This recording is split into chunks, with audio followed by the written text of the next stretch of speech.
সবাইকে শুভ শ্রাবণ মাস এবং Har Har Mahadev. Bright mind ব্লগসে আপনাদের সবাইকে স্বাগত। আমি মাম। আর আজ আমরা চলে এসেছি উত্তর কলকাতার এক অত্যন্ত জাগ্রত এবং ঐতিহ্যবাহী স্থানে, নিমতলা মহাশ্মশানের ঠিক পাশে অবস্থিত ঐতিহাসিক শ্রী শ্রী ভূতনাথ ধাম বা ভূতনাথ মন্দির।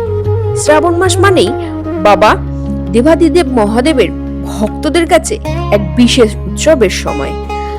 আজ আপনাদের দেখাবো শ্রাবণ মাসে ভূতনাথ মন্দিরের পরিবেশ এবং ইতিহাস, কিছু অজানা তথ্য। পুরো ভিডিওটা দেখতে থাকুন, খুব দারুণ অভিজ্ঞতা হতে চলেছে।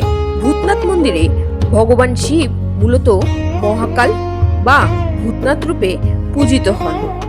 ভূতনাথ অর্থাৎ যিনি ভূত অর্থাৎ অতীত, বর্তমান ও ভবিষ্যতের অধিপতি এবং সমস্ত শিবগণের নাথ। হিন্দু ধর্মে বিশ্বাস করা হয় শ্মশান হলো বাবা ভোলানাথের প্রিয় বাসস্থান।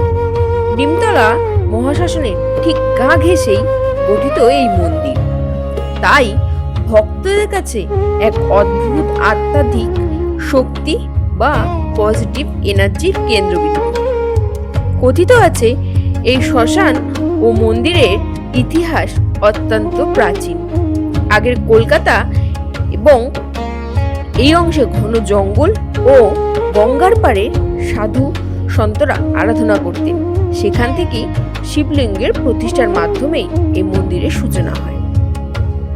বিশেষ করে শ্রাবণ মাসে প্রতি সোমবার হাজার হাজার ভক্ত দূর দূরান্ত থেকে গঙ্গার পবিত্র জল নিয়ে খালি পায়ে হেঁটে আসে বাবা ভূতনাথের মাথায় জল ঢালতে।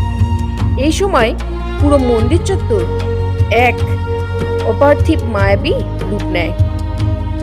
অবশেষে আমরা মন্দিরে এসে পৌঁছেছি। চারপাশের পরিবেশটা ভক্তির ভাব আর ভক্তদের উৎসাহ সত্যিই গায়ে কাটে দেওয়ার মতো। হাজার হাজার মানুষ তাদের মনের ইচ্ছা নিয়ে ভোলে বাবার চরণে নিজেদেরকে সমর্পণ করছেন। মহাদেব হলেন সমস্ত জীব, ভূত, প্রেত এবং আত্মাদের অধিপতি, তাই তিনি ভূতনাথ। সাধকদের মতে এই স্থানটি এক মহা শ্মশান পীঠ, যেখানে জীবন ও মৃত্যুর সন্ধিক্ষণে পরম সত্য প্রকাশ পায়। বিশেষ করে শ্রাবণ মাসে ভূতনাথকে জল ঢালতে গেলে বিভিন্ন রাজ্য থেকে, বিভিন্ন প্রান্ত থেকে হাজার হাজার পুণ্যার্থী উপস্থিত হন বাবার দর্শনের জন্য। জীবনের ব্যস্ততা আর কোলাহল থেকে দূরে যদি নিজেকে ঈশ্বরের চরণে সমর্পণ করতে চান এবং আধ্যাত্মিক প্রশান্তির অনুভব করতে চান, তবে শ্রাবণ মাসের এই পবিত্র দিনে একবার নিমতলা ভূতনাথ মন্দিরে অবশ্যই আসবেন। আজকের এই ব্লগটি আপনাদের কেমন লাগলো তা নিচে কমেন্ট করে অবশ্যই জানান। বাবার কৃপা সবার উপর থাকুক। কমেন্টে লিখতে ভুলবেন না হর হর মহাদেব। ভিডিওটি ভালো লাগলে লাইক করুন, বন্ধুদের সাথে শেয়ার করুন। আরও এমন অনেক রহস্যময় ও আধ্যাত্মিক স্থান ঘুরে দেখতে চ্যানেলটিকে সাবস্ক্রাইব করে পাশে থাকা বেল আইকনটি প্রেস করে দিন। ভালো থাকুন, সুস্থ থাকুন। দেখা হচ্ছে পরের ব্লগে। জয় বাবা ভূতনাথ।